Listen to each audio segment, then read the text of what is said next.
Eto nga mga boss ang naging reaksyon dito ni SGA matapos silang talunin dito nga ng San Antonio Spurs sa Game 4. At itong naging mensahe ni Coach Greg Popovich dito nga para sa Spurs. Tapos silang talunin dito nga ng OKC sa Game 3. Naging susi nga raw to para sa pagkakapanalo nila dito nga sa Game 4. Lahat ng yan mga boss, tara't pag-usapan natin yan.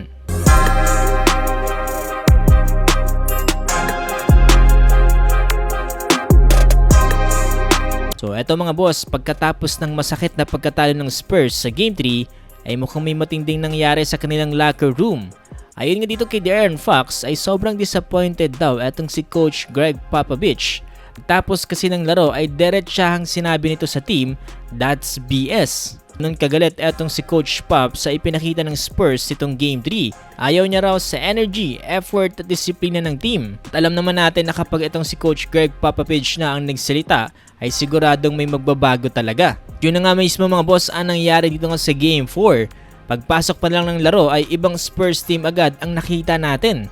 Sobrang bilis ng energy nila at sobrang physical ng kanilang depensa. At halatang gigil na gigil silang bumawi dito nga sa OKC.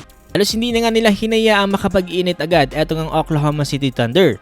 At syempre mga boss nanguna nga dyan etong si Victor Wembanyama. Halos walang sagot ng OKC sa haba ng depensa at scoring dito nga ni Wemby. At the possession ay ramdam mo na kagad yung pressure na dala nila sa magkabilang side ng court.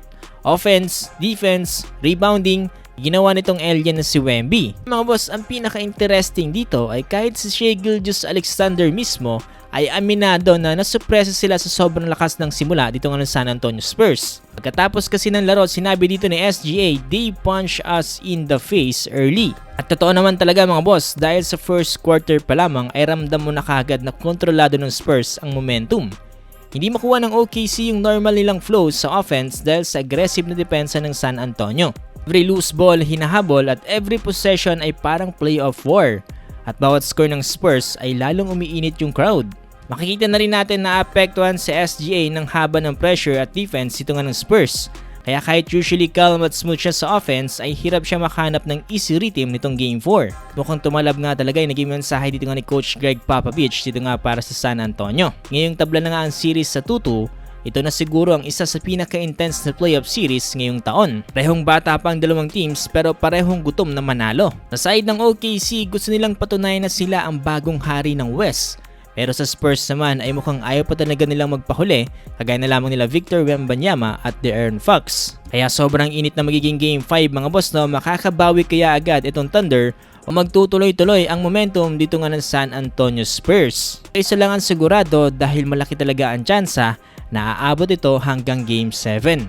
Pero bago yan mga boss, eto sinabay ng Molten Basketball ang init ng NBA Finals ngayon. Bagsak presyo sila, 66% off, dating tig 1,600, ngayon mabibili mo na lamang ng 599 pesos sa Shopee. Pang hinihintay nyo, click nyo lang yung link sa comment section. Yun mga boss, sana sa tingin nyo, sino ang mananalo dito nga sa Game 5? Ang San Antonio Spurs or Oklahoma City Thunder? Komento lamang nyo yung palagay at mga boss, nakikisuyo po ako sa inyo na pakilike po itong ating video at pakifollow na rin po sana mga boss itong ating page dahil magiging malaking bagay na po yan para sa ating channel. Maraming salamat po talaga sa inyo mga boss.